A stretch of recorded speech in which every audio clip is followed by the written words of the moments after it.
இந்திரஜித், லட்சுமணன், இதில் யார் சிறந்த வீரர்? ராவணனுக்கு மகன் பிறக்கின்றான். அப்போது வானில் அதிசயங்கள் நிகழ்ந்தது. மேகங்கள் கரும் மேகமாகி இடியுடன் சேர்ந்து வெளிச்சத்தை பரப்பியது. அதனாலேயே அவன் மேகநாதன் என்று அழைக்கப்பட்டான். சிறு வயதிலேயே இந்திரர்கள் லங்காபுரியை தாக்க வந்த போது இந்திரனை அடைத்து வைத்தார். பிறகு பிரம்மா, விஷ்ணு, சிவன் வந்த பிறகே இந்திரனை விடுவித்தார். அதனாலேயே இந்திரஜித் என்று அழைக்கப்பட்டார். போரில் நாகபாஷம் மூலம் ராமரையும் லட்சுமணனையும் கட்டுப்படுத்தினார். பின்பு கருடதேவனாலேயே இருவரும் பிழைத்தனர்.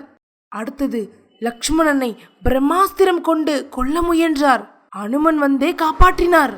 மாயா சக்திகளை பயன்படுத்தி தோரண மண்டபத்தில் யாகம் செய்தார். அந்த யாகத்தை முடித்தால் இந்திரஜித்தை யாராலும் வெல்ல முடியாது.